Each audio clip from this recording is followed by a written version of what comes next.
Hello बच्चों, आइए इस प्रश्न को देखते हैं। अभिकथन शिरच्छेदन को व्यापक रूप से चाय रोपण और बाड़ा बनाने में प्रयोग किया जाता है। तर्क प्ररोह शीर्ष को हटाने या शिरच्छेदन के परिणाम स्वरूप प्रायः पार्श्व कलिकाओं की वृद्धि होती है। इस प्रश्न की जो मुख्य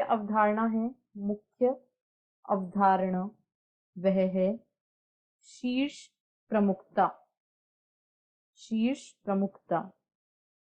शीर्ष प्रमुखता में क्या होता है कि जो शीर्षस्थ कलिकाएं होती हैं, शीर्ष प्रमुखता में जो पादप की शीर्षस्थ कलिका होती है, शीर्षस्थ कलिका जब वृद्धि करती है, शीर्षस्थ कलिका जब वृद्धि करती है तो यह पार्श्व कलिकाओं को वृद्धि करने नहीं देती है।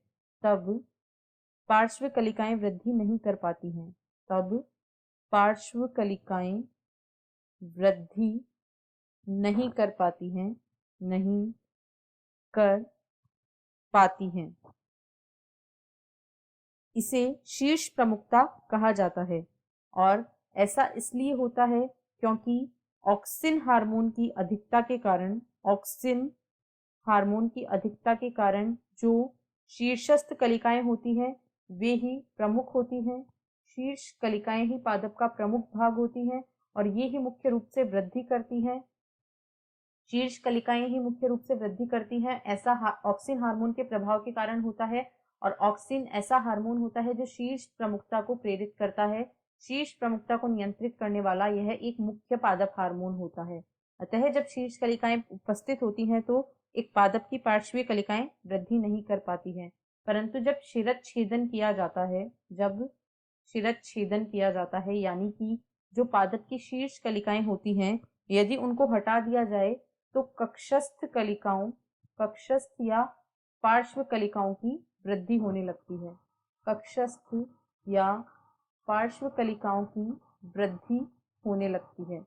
यदि हम शिरच्छेदन करेंगे यानी कि शीर्ष कलिकाओं को हटा देंगे तो इसके कारण पार्श्व कलिकाएं या कक्षस्थ कलिकाएं वृद्धि करने लगेंगी, जिसके कारण अत्यधिक वृद्धि होगी पार्श्व कलिकाओं की और झाड़ियां घनी झाड़ियों के रूप में विकसित हो जाएंगी। घनी झाड़ियां वहां पर विकसित हो जाएंगी और इस गुण का उपयोग किया जाता है मुख्यतया चाय के रोपण के लिए तथा बाड़ा बनाने के लिए। इसी वजह से इसका उपयोग चाय रोपण व बाड़ा बनाने हेतु किया जाता है। अब यदि हम दिए गए प्रश्न को देखें तो अभिकथन में कहा गया है शिरच्छेदन को व्यापक रूप से चाय रोपण और बाड़ा बनाने में प्रयोग किया जाता है। यह बिल्कुल सही है। तर्क में कहा गया है प्ररोह शीर्ष को हटाने पर, प्ररोह शीर्ष या शीर्षस्थ कलिका एक ही बात है, तो इसे हटाने पर या शिरच्छेदन के परिणाम स्वरूप प्रायः पार्श्व कलिकाओं की वृद्धि होती है, तो यह भी सही है।